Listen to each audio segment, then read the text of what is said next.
Hello বন্ধুরা, good morning. এখন বাজে সকাল 9টা আর আমি এখন থেকে ভিডিওটা স্টার্ট করলাম। আমরা আজকে যাচ্ছি, আমি প্রীতম মাম যাচ্ছি হলো ঘোলা কালী মন্দিরে পুজো দিতে।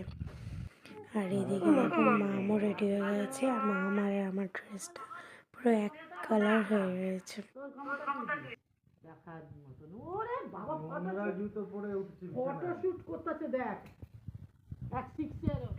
এদিকে আমরা মন্দিরে চলে এসেছি। অনেক দিন ধরে ভাবছিলাম একটুখানি গোলা মন্দিরে এসে মায়ের পুজো করব, পুজো দেব, কিন্তু ওই আর কি হয়ে উঠছিল না। মা অ্যাকচুয়ালি আমাদেরকে ডাকছিল না, আজ ডেকেছে তাই হয়েছে। এদিকে পুজো শুরু হয়ে গেছে। তোমরা কারা কারা ঘোলা থেকে আমার এই ভিডিওটা দেখছো বা এই ঘোলা মন্দিরে এর আগেও পুজো দিয়েছ, প্লিজ আমাকে কমেন্টে জানিও। আর মাম দেখো এখানে একটা দাদুর সাথে গল্প করতে করতে খুলে গিয়ে বসে পড়েছে, আর বসার পরে কি লজ্জা পেয়ে গেছে। তখন তো আমার ভীষণ হাসি পাচ্ছিল। যাই হোক, এদিকে মায়ের পুজো প্রায় হয়ে এসেছে, এরপরে মায়ের আরতি শুরু হবে।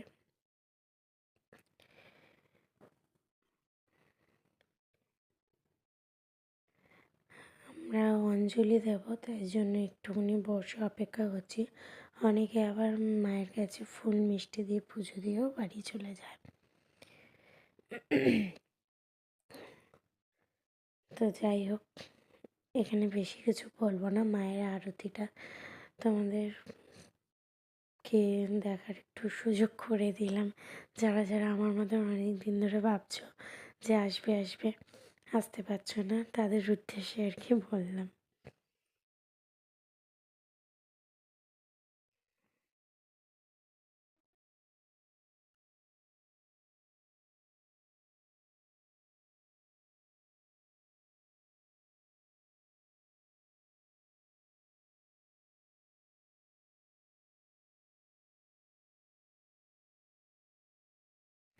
এখানে দেখো এই যন্ত্রটা যে দেখা যাচ্ছে, এখানে না ওই যে ডাক ঘন্টা যেরকম বাজে, সেইটা এখান থেকে আওয়াজটা শব্দটা হয় আর কি।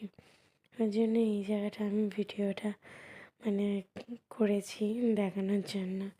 এদিকে মায়ের পুজো কমপ্লিট হয়ে গেছে, সম্পূর্ণ হয়ে গেছে। এদিকে প্রীতম ভোলে বাবার পুজো করছে।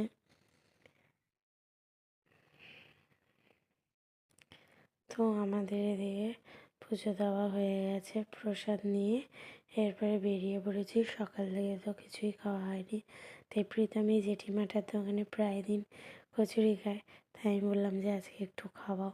খুব টেস্টি হয় কচুরিটা, দারুণ গরম গরম। তো বন্ধুরা, আমার আজকে এই ভিডিওটা তোমাদের কেমন লেগেছে প্লিজ কমেন্টে জানিও। ভালো লাগলে লাইক